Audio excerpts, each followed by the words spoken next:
Holiday from Hell. Book 5 in the Mel Goes to Hell series. Written by Demelza Carlton.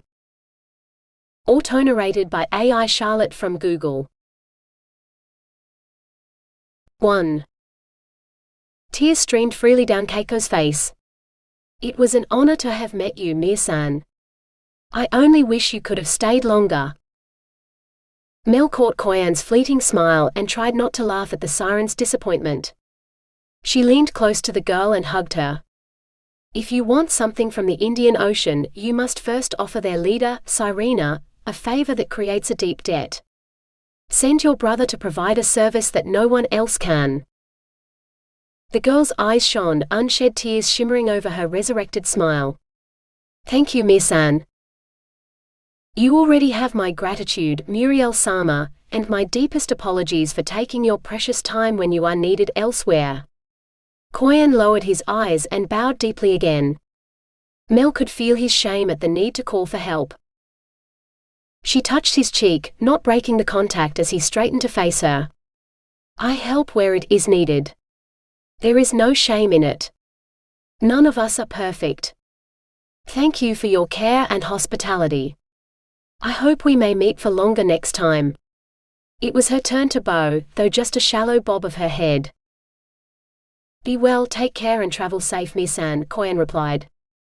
He hesitated, then added, please convey my well wishes to your fallen angel and my hopes that next time you grace my house, you will allow me to extend my hospitality to him too. Thank you, Koyan. It was a pleasure to work with you again. Gokuro-sama desu. Osaki ni shitsure shimasu. Thank you for a job well done. I am sorry to leave you with work still to do. Osaki ni shiture itashimasu. Thank you for all your hard work. The formal farewells said, Mel headed through the departure gate. Security, ticket and passport checks progressed quickly, and she soon found herself outside the duty-free shops in the departure lounge. Miss. Mel glanced up to meet the eyes of the uniformed airport hostess. Your lounge is this way. The girl gestured at a set of doors to Mel's left. Mel thanked her and slipped into the shop that sold her perfume. If Luce was using it to scent the bed linen in her home, she'd need another bottle or perhaps two. Not to mention a bottle of some lovely Japanese whiskey to share with Luce. 15 minutes later, the sealed duty-free bag clutched in her hand, Mel sank into one of the business lounge armchairs. A waitress brought her a pot of green tea, and Mel settled down to enjoy the last hour before her flight home to Luce. Time flew and Mel roused at the sound of her boarding call. Time to go home. The steward who took her ticket ushered her to a first-class seat, and Mel smothered her laughter. Patrick, Luce and now Koyan were conspiring to give her unaccustomed luxury, but they were correct that her body required such pampering right now. In her present state of health, she needed to sleep on this flight. She glanced at the dinner menu as the plane left the runway, smiling as she noticed the oysters Luce would have ordered if he was by her side, as he should be. Soon. Mel managed to finish the little entree tart and most of her lobster main course, but she waved away the offer of dessert. All she wanted was a cup of milk and sleep, she thought as she watched the steward make up her bed. She mumbled something about being woken for breakfast in time to eat before the plane landed, and the steward seemed to understand. More exhausted than she could ever remember being before, she crept into her bed and slept, promising herself that the next time she closed her eyes, she'd be in Luce's arms. 2. Mel waved to the taxi driver as she headed into the Hell Corporation building. She timed her arrival perfectly between the lunchtime crush and the mid-afternoon coffee crowd, so she slipped into the near-empty office without anyone noticing until she passed Mephi's desk. Mephi's relieved smile set her on edge. Thank heaven you're back. It's been hell here without you, Luce's PA breathed. Glancing at Luce's empty office, Mel asked, where is he? Giving a presentation to all staff in the seminar room. I only got out of it because someone had to take his calls. When did you get back? She eyed Mel's suitcase. Did you come here straight from the airport? Mel laughed. Yes. I figured I was needed here. Mephi dropped her voice to a barely audible whisper. Go home. Take a shower and a rest and unpack. The trouble here can wait. I'll tell him you'll be in tomorrow. You don't need to deal with Lord Prick today. He's been nothing short of impossible since he got back. Don't wear a skirt to work tomorrow. I've never seen a man more frustrated in more ways than one. And when he's the Lord of Hell, well, he's the devil of a man who always gets his desires. Don't make it easy for him. It hurt to hear Luce described in such unflattering terms, but Mephi didn't know Luce like Mel did. I'm sure I can handle him. That's what he wants. And I think he'd sell his soul to handle you, so watch out, Mephi said darkly. Mel bobbed her head as she had to Koyan in the airport. Thank you for the warning. I'd best be going then. Once out of the executive offices, she knew exactly where to go. Mephi's warning be damned. She hadn't come home to wait another day to see him. Mel approached the closed seminar room doors. She could hear Luce's voice booming as he reprimanded someone. Her thoughts darted to her first media conference in this room. She didn't want to fall to her knees, speechless on the stairs again. Focusing on her breathing, Mel decided to wait a few minutes until she was perfectly calm. She heard the doors open and close. Footsteps padded on the carpet. Don't go in. Get out before he sees you. Go back to heaven, or at least as far away from him as you can, so he can't find you, Mel. Please, Mary said, looking pained. He doesn't deserve you, and he has no right to keep you prisoner again. Escape while you can. I'll tell him I never saw you. Mel managed a smile of sympathy for his pain. I'm no one's prisoner, and Luce has no hold over me. Has he really been that bad? Mary nodded, biting his lip. Since he got back from his last business trip. I've never seen him this angry, not in centuries. You should go. I'll go in. I need to know how bad this is, Mel said, pressing her hand to the door. If he does anything to hurt you, I swear we'll stage a mutiny, Mary muttered. Mel pushed the door open and stepped into the seminar room. From the look of it, a mutiny was already underway. The room was full of shouting demons, standing and shaking fists at Luce. Luce was in fine form behind the lectern, his tail swishing as he bellowed, If you don't follow my orders, I'll... He broke off to stare at Mel. Melody, he breathed. The demons fell silent as they followed his gaze, but they stayed standing. Mel felt her knees weakening, but she forced herself not to fall. It wasn't public speaking if she knew everyone, she told herself. Help me, Luce's eyes said. How could she refuse such a desperate plea? Mel trotted down the steps to Luce's side saying, What briefing am I late for? She glanced at the projector screens. Ooh, did the new records management software finally arrive? That system is nothing short of miraculous. Instead of having to print out all your correspondence, punch it and file it in every relevant paper file, you just click a button with your mouse and it's filed automatically. You can even schedule your computer to do it for you. She covered a smile with her fingers as she laid her other hand on top of Luce's. I heard the best time to schedule it is when you want a long coffee break, because it can take half an hour or so for the computer to process correspondence, and it locks your computer up nicely while it's busy, so you can't do anything else on it until it's done. We might have to order more coffee, or we'll run out midweek. She surveyed the room, where demons were backing down and some were even resuming their seats. Didn't you get to that bit yet? She grinned impishly up at Luce. Sorry. I should take a seat and behave for the rest of the briefing, right? It's finished, Luce said, his voice growling in his throat. His claws dug into the lectern laminate as he clenched those big, red fingers. Everyone should get back to work. In the noisy mass exodus he added, You should go home and rest, Mel. Hell is no place for an angel like you who's off saving the world every other day. You shouldn't be here.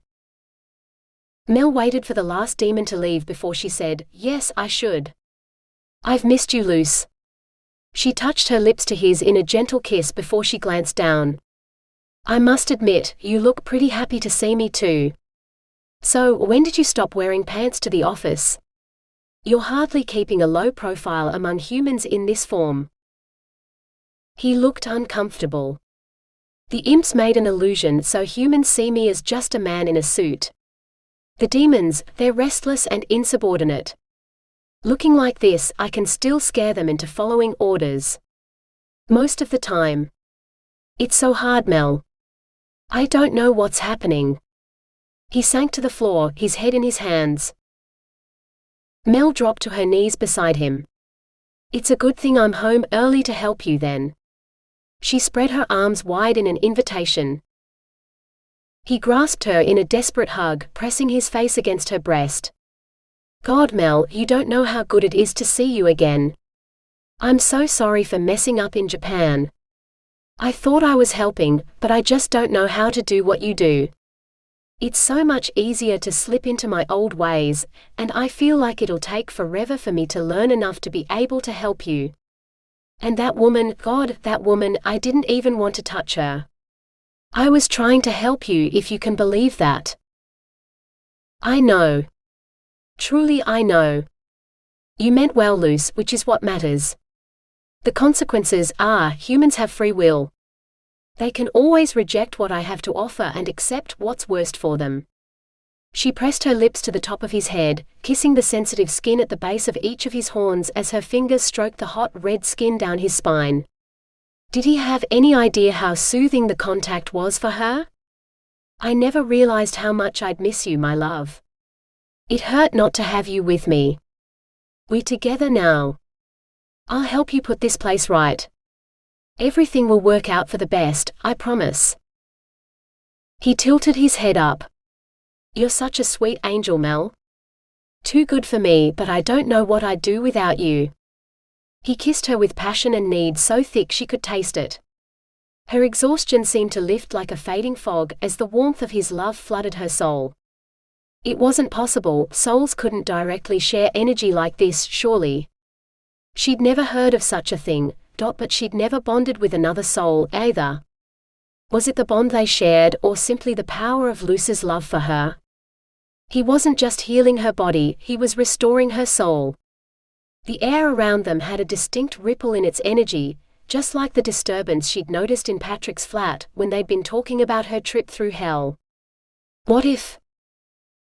The door at the top of the steps swung open and shut, so quickly and silently that Luce didn't seem to notice.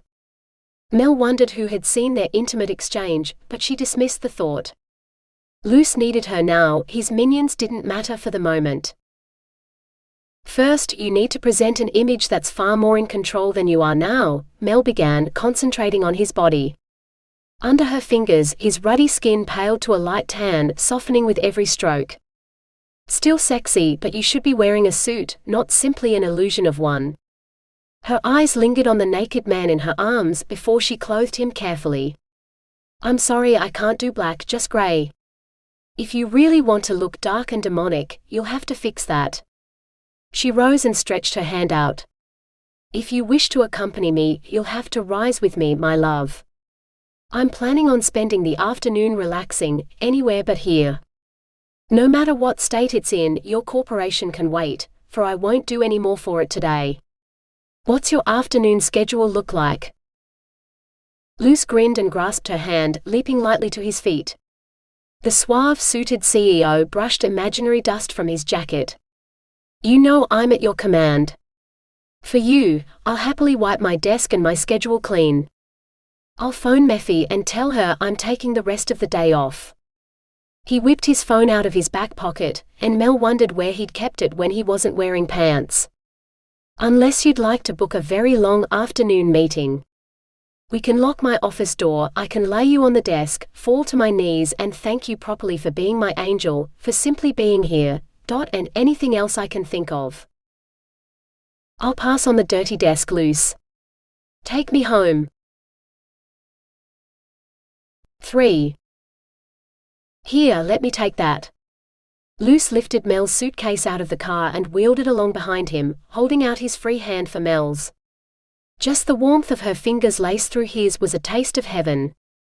He tightened his grip on her, not wanting to let go. The trip up to his penthouse seemed interminable, but Luce endured it until he could kick the door shut behind them. Alone at last. Where would you like to relax? The bed, the sofa, up against the front door? Your wish is my command. Luce grinned, loosening his tie. Mel laughed merrily. Why your mind goes straight to sex, I will never understand. I was thinking about swans. She slipped off her shoes.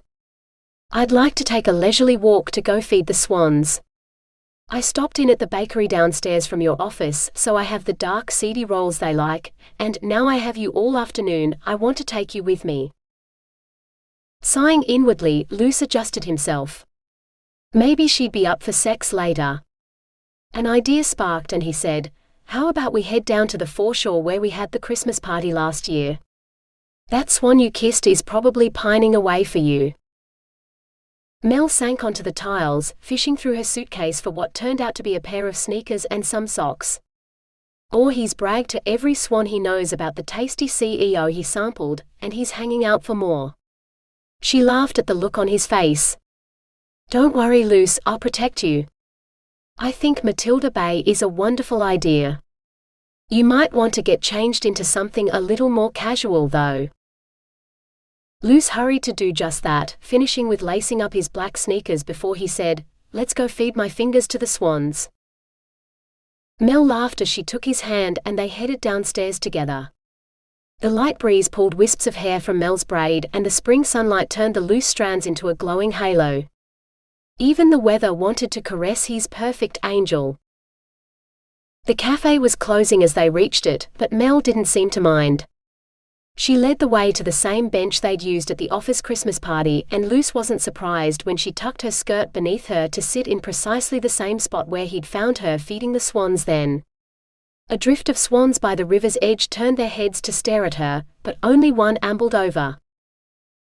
Mel shredded a roll to beak-sized pieces in her lap and fed them one by one to the blackbird. Luce couldn't keep his eyes off her joyful smile. Hell, how he'd missed her. He stretched his arm along the table behind her, then curled it around her shoulders. Mel was too enraptured by the swan to notice. Luce sighed. Are you going to kiss him again too, to make me insanely jealous? The swan tipped its beak up to swallow the last chunk of roll. Mel's fingers caressed Luce's cheek and he looked into her eyes, startled, before she sealed his lips with a kiss, her lips parting to welcome his tongue. She sighed happily. No, my love. I'm only going to kiss you today, to make us both happy. Luce pulled her close, as eager as Mel for more heartfelt kisses. My sweet, sweet Melody, he murmured, cupping her face in his hands. There's no heaven without you, only hell. He felt her discomfort before she pulled away. You're making me sound more than I am, Luce. I'm not. He seized her hands. You are. To me, you're heaven. You're my bright shining hope, since the first time we sat here together. You said dark wings don't make a demon. You saw through the illusions to my soul, Mel. You held me, healed me, looked deep inside me, and instead of turning and running away like anyone else would, you held my hands and looked deeper still until you cried for me. You said there was still light in my soul, you saw it, and you gave me hope. Hope that life could be more than hell because for the first time, I didn't want to see an angel fall. I wanted to see you rise. Tears flowed silently down her cheeks, but they couldn't dampen her loving smile. Luce, I wanted to take you home with me, so I could be alone with you. Not just for sex, okay, maybe a bit. But I wanted you as an angel. I didn't want you to fall because I wanted something to aspire to. I didn't know it then, but you're my salvation. He closed his eyes. The reason I came to the party here was to seduce you. With a few words and your gentle hands, instead it was you who laid me bare, in front of demons, humans and an archangel who'd destroy me if she had the chance. You could have given me up to them, but you didn't. I still don't know why. Mel pressed her hand to his chest, over his heart. I took a fancy to your soul, my love, and I wanted it all to myself. Her eyes danced with laughter. He stared at her. Careful, you sound like me or like I used to. If you're not careful, you'll be bargaining for souls just like a demon, and you'll put your own in danger. More than ever, I don't want to see you fall, Mel. She let out a peal of laughter. Luce, angels collect souls as readily as any demon. The difference is we don't bargain. We only take those souls that are given freely. The reward, that comes after. She winked. He didn't hesitate. Mine's already yours, has been since the day we first sat here together. I need no reward, your friendship, companionship, whatever it is we have is more than enough. More than I could have hoped for. I'm still deep in your debt, anything you ask for, I'll give you. His eyes bored into hers, desperate for her to accept everything he had to offer. Not to reject him, even after all the mistakes he'd made. Her laughter died as her expression took on a more serious cast. Thank you, Luce. You offer me an amazing gift, and I fully appreciate your worth. I hope never to ask for more than you're willing to give. She took his hands and kissed them ceremoniously. He held her hands for a long moment, wanting to savor the connection between them before he said, Can I ask you something personal? Of course, she replied warmly. He hesitated for a moment but plowed on with, It's something Patrick, your friend in London, mentioned that I've been wondering about. A slight wariness crept into her expression, but she nodded, as if encouraging him to continue. He said that here, this city, is where you come to rest between your more difficult diplomatic interventions. Where you don't spend all your time saving the world from me and hell's other denizens. I work with humans trying to save them from themselves, Mel corrected. I'd never really spent much time working with or against demons until my first day at the Hell Corporation. When I last saw Patrick, I'd been working in Hell for a very short time and I was feeling a little overwhelmed. And then there was you, the puzzling demon who wasn't a demon, with your fascinating soul that I couldn't stop thinking about. Luce perked up. You were thinking about me while you were on holiday with him? He'd missed her laughter so much, so it was a joy to hear it bubble up in her throat again before she said, Not like that. Honestly, Luce, I was worried about you. Not the same thing at all. Dismissing her denial, Luce continued, You said that Hell could wait a bit for you to set it to rights. I'm wondering how long you'd be willing to delay. A couple of weeks or maybe even a month? I want to make sure you've had a chance to rest before you delve into the deep-seated problems of a demonic corporation. He gripped her hands tighter when it felt like she'd pull away from him. You're home early because you need rest, aren't you? Please say you'll let work wait. It could wait a month if it had to, Mel began cautiously, but just the thought of you enduring 30 days like today without me helping you, Luce, I couldn't be so selfish as to stay home when I know you're stressed and hurting. I won't, he replied eagerly. I'll take the time off with you because I know you need it. I want to take you on a holiday. Just the two of us. No demons, no angels, no work for a whole month. I rely on you more and more for sorting out the corporation's problems when I should let you rest. I don't want you to avoid coming here because there's more work for you to do. I miss you when you're away and I want to give you the kind of respite you need right here. You won't have to worry about anything, I'll take care of every detail. What do you say, do you trust me to give you the most relaxing holiday you've ever had? The wistful look in her eyes told him he had her convinced. For a moment, Luce felt her exhaustion as she sagged in his arms. She needed this, but she never considered her own needs. It sounds wonderful, Luce. But 4 weeks seems like too much, more than I need. 1 week is plenty, surely. His hands tightened around hers. Humans get 4 weeks of holidays a year in this city, and you work harder than any of them. I need this break as much as you do. Please, Mel. I'll make some calls this afternoon and you can leave the next month up to me. She closed her eyes. All right. On one condition. Name it, Melody.